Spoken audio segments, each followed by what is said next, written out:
what else we can do with it in a little while. How to use the feeling wheel to teach emotions and empathy.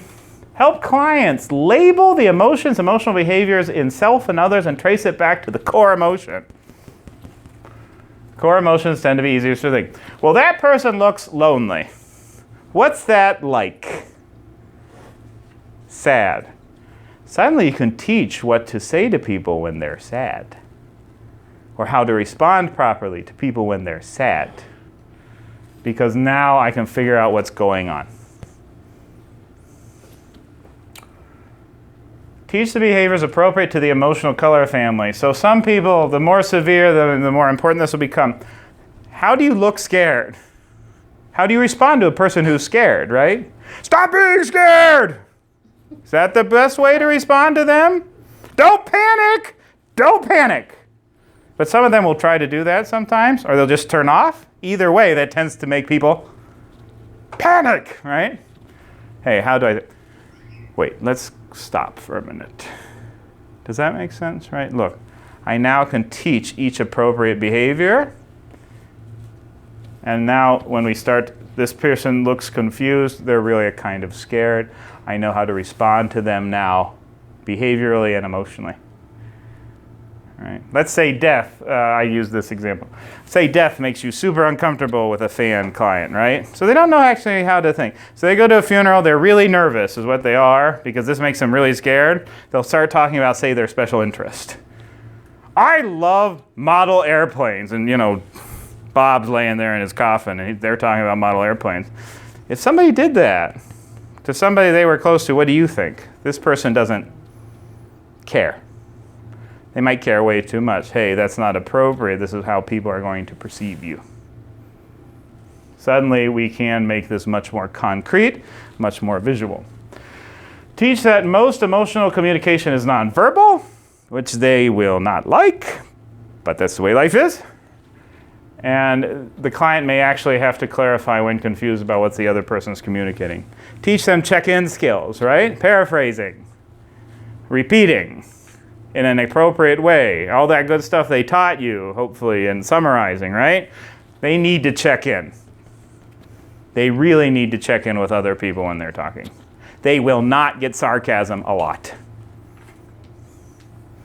Sarcasm is not healthy anyway, and it should probably be discouraged in clients in general. But, you know, these are kind of things.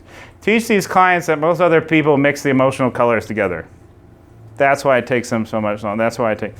So you're married to this, let's say you're married to a fan type client. How do I look in these jeans? What you want is not really an honest answer. You want an emotionally reassuring answer, right? So he's supposed to go, you're the most beautiful I can, whatever, right? And they go, I'm not sure. Oh, why do you hate me? Because they haven't had time to process the emotion. Oftentimes if they have time, they'll tell you exactly how they feel. You may or may not like that. But it's, this is how these emotions and verbal is different than, say, the thinking in pictures, right? How do you look? Well, I feel that actually is slimming, honey. Are you saying I'm fat? And then you see how this becomes an educational, but it'll facilitate what? Communication. Teach clients that they're going to take a longer time to process emotion, period. They might have to explain that to people. They might not have a good gut reaction, for instance. Like, how do you feel about this? Just tell me now. They just turn off, right? Actually, they won't really usually do that. Hello, right? But I call it whoa therapy. When you're getting overwhelmed, say, whoa. It's going to take me a little while to process this because that's who I am and that's the way it is. So give me a minute and I'll get back to you. Help them to educate others. Woo! Role-playing time. Do you know what this is? This is LARPing. Live action role-playing games. They go out, right? And they beat each other with foam swords while pretending to be elves and things like that.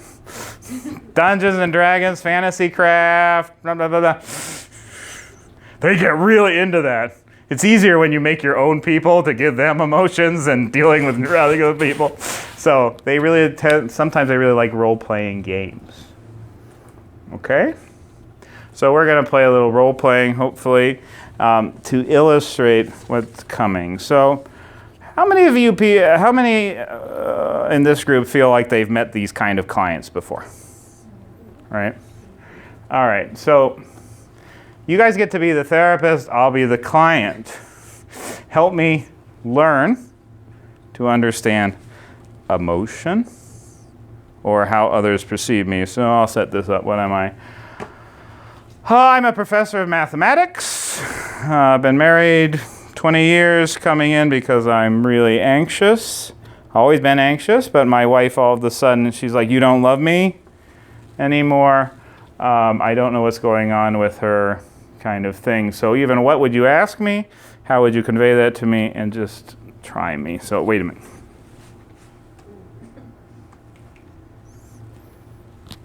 So what would you ask me, do you think? So my wife and I don't know what's happening because she just gets mad at me and I'm just so anxious. Do I look anxious, right? Well, I'm so anxious. What would you ask? What happens before the fight begins?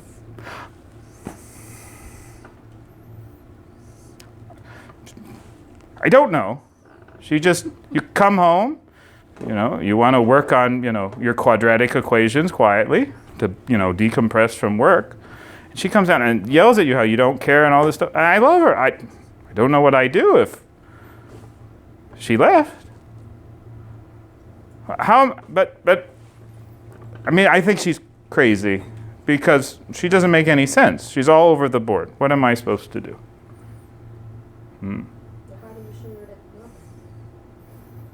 I bought her chocolate. I do what she tells me. I take out the trash when she says.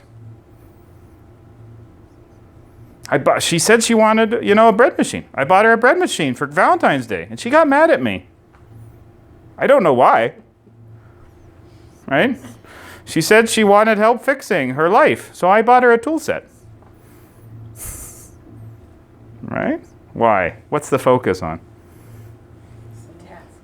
Tasks. It's hyper-literal, isn't it? Mm-hmm. Oh. So how can we help this client understand his wife?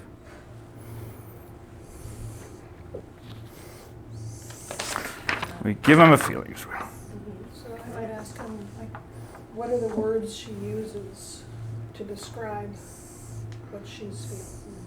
Well, she always says we have to fix our relationship. I try to fix things. Like she asked me to fix the door.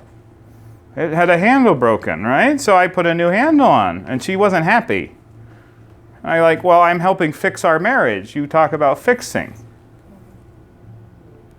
Fixing for you has a what? An emotional connotation. Fixing for him has a literal connotation. Right. Helping him understand all of a sudden. So what's her behavior, maybe we'll ask her. Instead of what does she say? Right? Well, she'll just stand there and shake her head like this. Right? What's that say to you? Look, something discernible, something we can actually match, maybe to an emotional state. What does this mean to you? Like she's just standing there doing this. Yeah. Maybe disappointed, maybe angry, right? Something like that, right? Up here, hostile. Is this hostile? This is hostile, right? Mm-hmm. Suddenly we can relate it back to the behavior for this type of client. Okay? How do we practice this? Well, how do you practice? Like when you see her like in that fighting mode, maybe we need to practice the opposite with her. How can we make her feel important? How can we help her feel hopeful? Honey, I'm going to therapy to help us. Maybe that's what they need, right? Maybe that's what she needs to hear. Maybe, hey, I was diagnosed with autism, which they didn't used to diagnose for autism almost ever, right, with except that super severe cases, okay? Suddenly this diagnosis can be helpful, can it? Because suddenly it gives me power and her power to kind of see how we can do different things all of a sudden. Making sense? So what did you say? You said get the fan client to see behavior as opposed So to... you can get them to see behavior. So these are the behaviors I associate. Mad, fight, right? Frustration is mad too, right? We just got to fix it, we'll fight or something, right? You get freeze, scared is flight or shut down. Like if you're super scared, what do? You stop. The withdrawal. You can see these withdrawal behaviors, right? Joyful is to move towards. So that person has that special interest, right? Say their special interest is planes, and they just happen to be driving down a road they've never seen. And they're sitting, you know, a B-62 bomber for some reason, right? Right? Why? That gives them, they move towards it. How this works in cows. I'll illustrate how this works in cows. All right. So let's say you go in the middle of a field of some cows you don't know. What they do is they get away from you, and they form what they call a flight zone, right? The more cows have been around people or something, the bigger the less the flight zone will be, the more they haven't seen you, you know, they'll get farther away, okay? But if you just stand there and don't move, what you'll notice is the cows start to wander around you, and they'll start coming in a concentric circle. Because what are they thinking initially? Hey, that's something new. So a lot of these clients have trouble with novelty, right? Hey, there's something new. It might eat me, right? I should not just run up to it, right? But if it doesn't look scary, if it doesn't, you know, attack me or something, why am I getting closer and closer and closer to them? Because they might be food. Does that make sense though, right? Hey, because cows are based on food. This is a very simplistic way of understanding it, but right? So I might be food. That's scary. It might be food. That's interesting. Does that kind of make sense? Right? So oftentimes with these clients who have trouble with, say, novelty and some of this emotional stuff we're talking about, if you give them a kind of a safe space to explore this, they can actually move towards a lot of that. Did that answer the question? Okay. Other questions, thoughts? So this is kind of what to do. I really think this is about 25% of the population. If you really start thinking about it.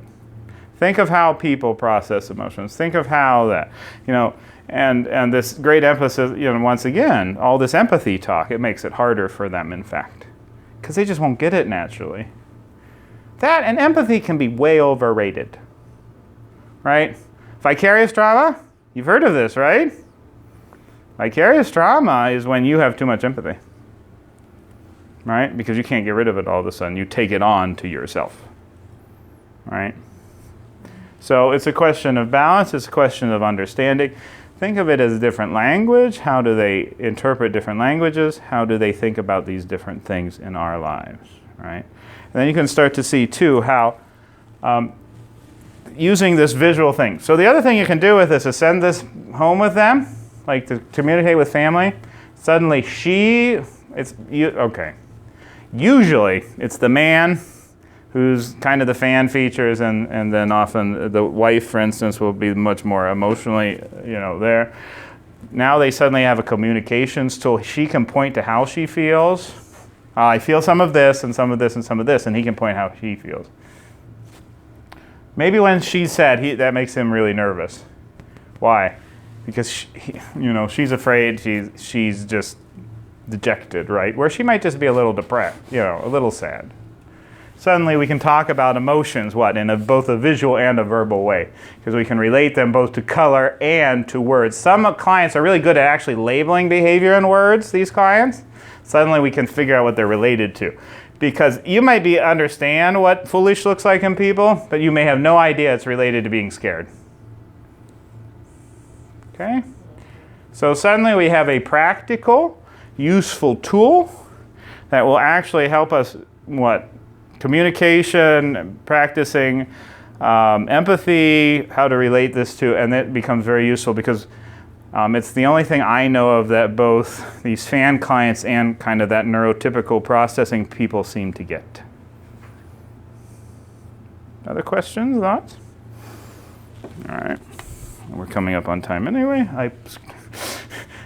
Unlike everyone else at the conference, it seems, I do try to time this to be actually an hour instead of like, I'll just give you all the information and we'll go fast.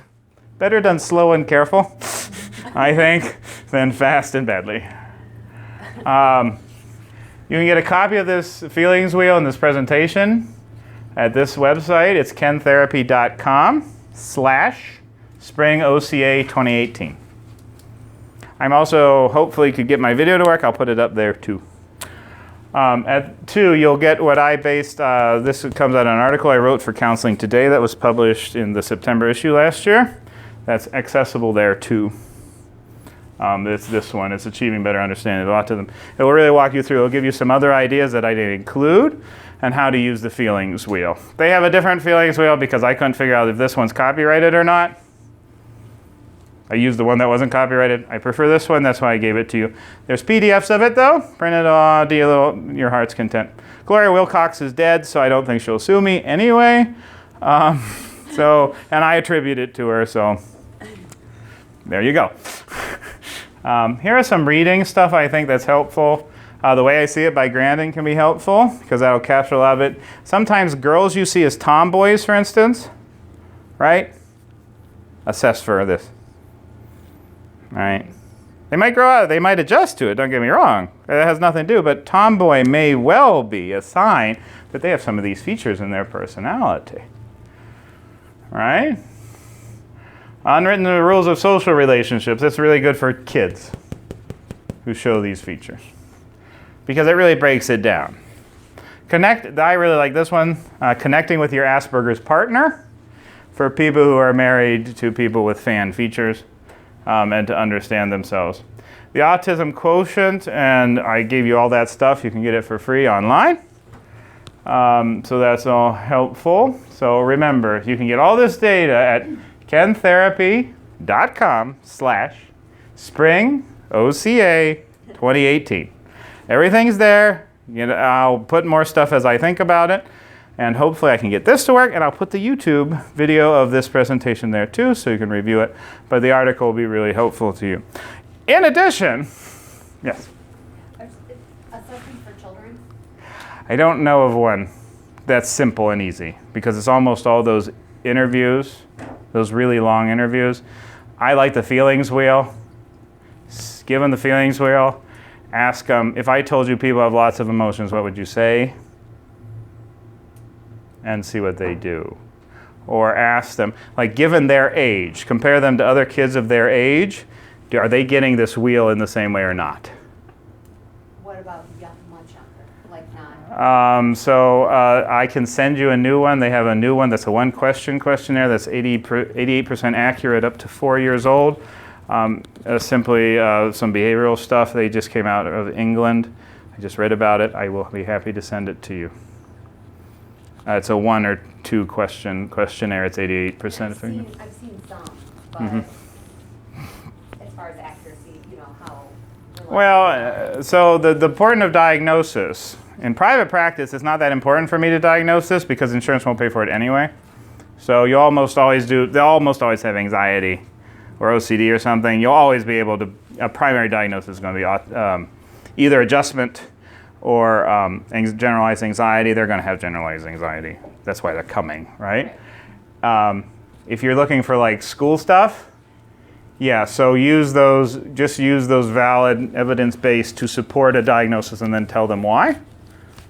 And it's going to be hard to fight you if you actually document and use both objective and subjective measures. How would you use this? Like, I have a few autistic children that I work with now.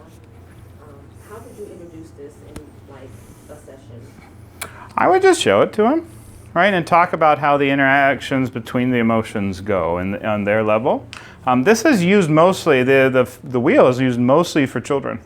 That's how I always found about it. That's how I was always told about it. I don't even know how they do it. I'm sure you can learn it for them, but that's very helpful, but suddenly you can track back. The important part is to go that some people feel one emotion at a time and some people feel lots of emotions at a time. From a child perspective, but you can see how, like for your kids, right? They'll have real trouble understanding that until you can make that in a more visual way.